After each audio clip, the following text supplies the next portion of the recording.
Hi అండి, నమస్తే. నేను మీ Shanti. Welcome back to my channel Shanti's vlogs. ఈరోజు వీడియోలో చాలా సింపుల్గా త్వరగా చేసేసుకునే చిక్కుడు గింజల ఫ్రైని చూపించబోతున్నాను.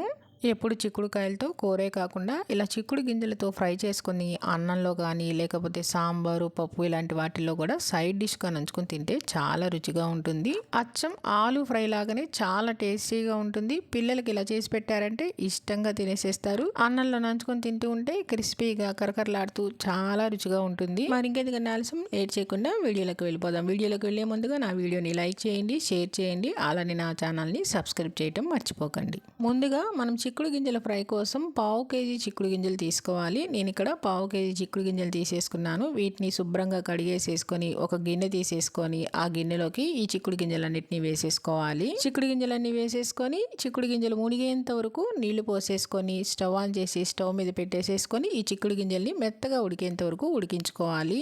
చిక్కుడు గింజల్ని ఇలా గిన్నెలో కాకుండా కుక్కర్లో పెట్టైనా ఉడికించుకోవచ్చు. కుక్కర్లో పెడితే మరి మెత్తగా అయిపోతాయి కాబట్టి నేను ఇక్కడ గిన్నెలో వేసుకు ఉడికించుకుంటున్నాను. కొద్దిగా ఉడికిన తర్వాత ఇలా చేతితో పెట్టుకుంటే మనకి మెత్తగా అయిందనుకోండి, మనం స్టవ్ ఆఫ్ చేసేసుకోవచ్చు. మరి మెత్తగా అవసరం లేదు, కొంచెం ఒక 80% దాకా ఉడికితే సరిపోతుంది. చిక్కుడు గింజలు మెత్తగా ఉడికిన తర్వాత స్టవ్ ఆఫ్ చేసేసుకొని ఇప్పుడు ఈ చిక్కుడు గింజల్ని ఒక నెట్లో కానీ చెల్లులు బేషన్లో కానీ వేసేసుకుంటే నీళ్ళని వడారిపోయి తడనేది లేకుండా ఉంటుంది. ఇలా వేసేసుకొని వీటిని పక్కన పెట్టేసేసుకోవాలి.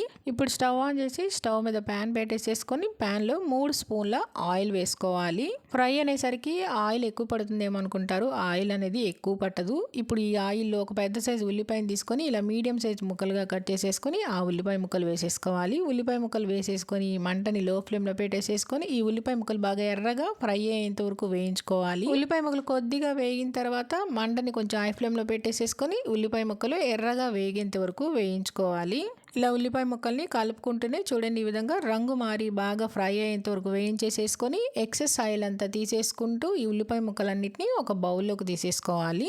అలానే నేను 1/2 కేజీ చిక్కుడు గింజలకి ఒక పెద్ద సైజు ఉల్లిపాయను తీసుకుంటున్నానండి. మీరు క్వాంటిటీ అనేది ఎక్కువ తీసుకుంటే ఉల్లిపాయలు కూడా కొంచెం ఎక్కువే వేసుకోవాలి. ఉల్లిపాయ ముక్కలని బౌల్లోకి వేసేసుకున్నాక ఇప్పుడు ఇదే ఆయిల్లో మళ్ళీ మనం ఉడికించి పెట్టుకున్న చిక్కుడు గింజలు ఉన్నాయి కదండి, ఆ చిక్కుడు గింజలన్నిటిని ఈ ఆయిల్లో వేసేసుకోవాలి. ఫ్రై కోసం మళ్ళీ ఆయిల్ అనేది వేయనవసరం లేదు. ఇప్పుడు ఇదే ఆయిల్లో ఈ చిక్కుడు గింజలన్నీ వేసేసుకొని మంటని లో టు మీడియం ఫ్లేమ్లో అడ్జస్ట్ చేసేసుకొని చిక్కుడు గింజలు బాగా ఫ్రై అయ్యేంత వరకు వేయించుకుంటూ ఉండాలి. ఇలా మధ్య మధ్యలో కలుపుకుంటూ ఉండాలి. చిక్కుడు గింజలు వేగేలోపు మనం ఇందులోకి మన కారాన్ని రెడీ చేసుకుందాము. కారం కోసం ఒక రోల్ తీసేసుకొని ఆ రోల్లోకి ఇలా మీడియం సైజ్ వెల్లుల్లిపాయ తీసేసుకొని ఆ వెల్లుల్లిపాయ మొత్తం వేసేసుకోవాలి. ఇలా ఒక్కసారి దంచామంటే ఆ పైన పొట్టంతా వచ్చేసేస్తుంది. ఇలా నిదానంగా పైన పొట్టంతా ఒలిచేసుకొని తీసేసుకోవాలి. ఈజీగా కూడా అయిపోతుంది.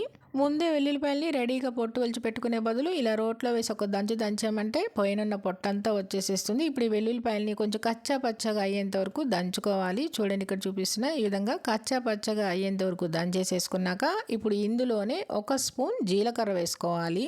అలానే ఇందులోనే కూరకు సరిపడా రుచికి సరిపడంత ఉప్పు అంతా ఇందులోనే వేసేసుకోవాలి. ఉప్పు అంతా వేసేసుకున్నాక ఇప్పుడు ఇందులోనే నేను ఇక్కడ 2 స్పూన్ల కారం కూడా వేసుకుంటున్నాను. కారం అనేది కొంచెం ఎక్కువే వేసుకుంటున్నానండి. మీరు టేస్ట్ అనేది చూసుకొని కొంచెం స్పైసీగా తినని వాళ్ళు ఉంటే తగ్గించి వేసుకోండి. కారం అంతా వేసేసుకున్నాక ఇప్పుడు ఉప్పు, కారం, జీలకర్ర అంతా కూడా బాగా మిక్స్ అయ్యేలాగా మెత్తగా దంచుకోవాలి. ఈ వెల్లుల్లి కారాన్ని మిక్సీలో వేసుకొనైనా దంచుకోవచ్చు. మిక్సీలో అయితే మెత్తగా అయిపోతుంది కాబట్టి నేను ఇక్కడ రోట్లో వేసి దంచుకుంటున్నాను. ఇలా రోట్లో వేసి దంచుకుంటే కచ్చా పచ్చగా చాలా రుచిగా ఉంటుంది.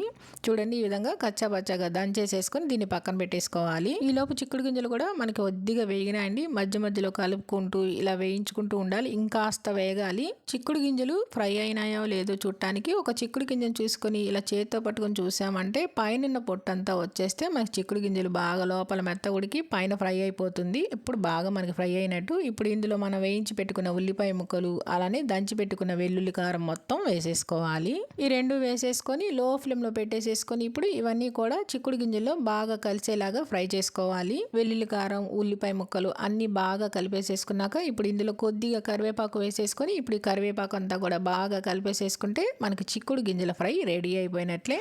అలానే వెల్లుల్లి కారము, ఉల్లిపాయ ముక్కలు వేసుకొని కలుపుకునేటప్పుడు మంటని లో ఫ్లేమ్లో పెట్టుకొని కలుపుకోవాలి. చేసుకోవాలి, లేకపోతే వెల్లుల్లి కారం అనేది మాడిపోయి టేస్ట్ అనేది బాగోదు. లో ఫ్లేమ్లో పెట్టేసేసుకొని ఇలా బాగా కలిపేసేసుకొని ఫ్రై చేసుకున్నామంటే అంతేనండి, చిక్కుడు గింజల ఫ్రై రెడీ అయిపోతుంది. చూడండి పొడి పొల్లాడుతూ చాలా బాగా వచ్చింది కదా, టేస్ట్ కూడా చాలా బాగుంటుంది. ఇప్పుడు స్టవ్ ఆఫ్ చేసేసుకొని ఈ చిక్కుడు గింజల ఫ్రై అంతా సర్వింగ్ బౌల్లో తీసేసుకొని అన్నంలో వేసుకొని కలుపుకొని తిన్నా, లేకపోతే పప్పు, సాంబార్, రసం ఇలాంటి వాటిలో సైడ్ డిష్గా నంచుకొని తిన్నా బాగుంటుంది. అంతేనండి, ఎంతో సింపుల్గా చాలా ఈజీగా చేసేసుకుని చిక్కుడు గింజల ఫ్రై రెడీ అయిపోయింది.